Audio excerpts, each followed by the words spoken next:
Most cash crises don't come out of nowhere. That's the thing nobody tells you.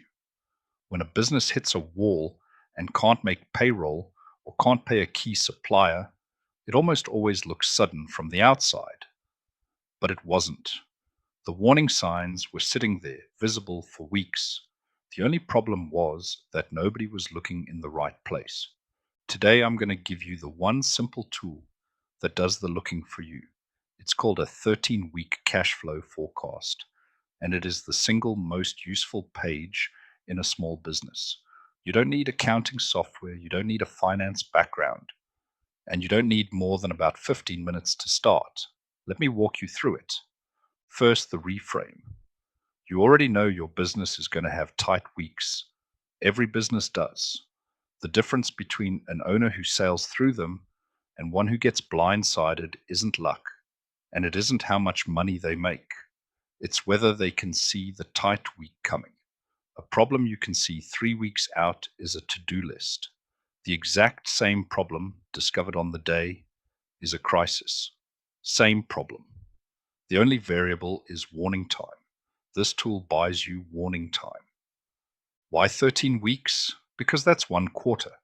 It's far enough ahead that you can see trouble forming, but close enough that you can still predict it with reasonable accuracy. Beyond about a quarter, you're really just guessing. Inside it, you can be surprisingly sharp. Here's how you build it in 4 steps. Step 1. Start with one number, today's real bank balance. Not your profit, not what you're owed, not what you feel like you have. The actual figure in the account right now. That's your starting point, and it's the only honest one. Step 2. List all the money going out week by week for the next 13 weeks. Payroll, rent, suppliers, loan repayments, your tax, subscriptions, and what you pay yourself. Put each one in the week it actually leaves your account, not when the invoice is dated, when the money genuinely goes. Step 3.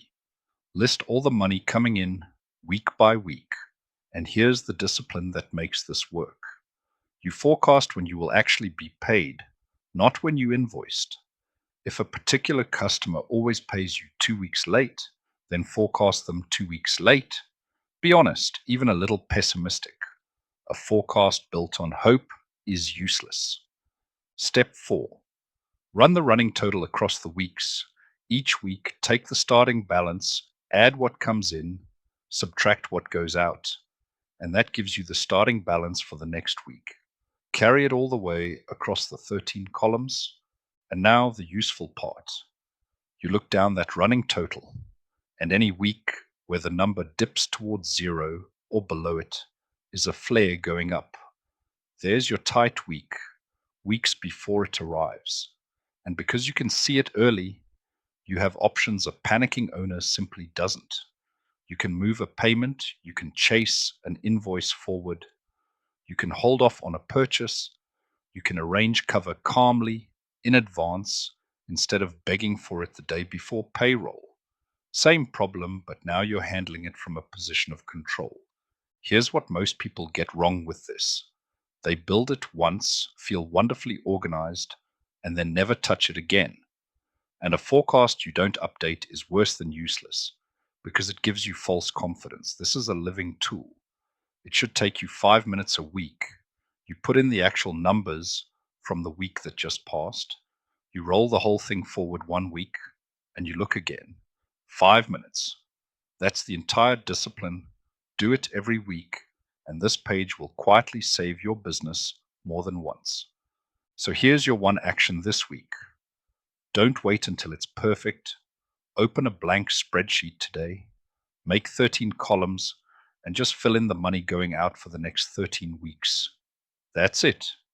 Even that half-built version, just the outgoings, will show you something about your next 3 months that you didn't know this morning. You can add the money inside tomorrow.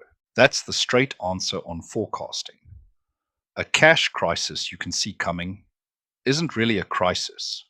It's just a decision you get to make early, calmly, with time to spare. Next time, we'll answer the question this forecast always raises. Exactly how much cash should your business actually keep in the bank? Subscribe and drop your question below.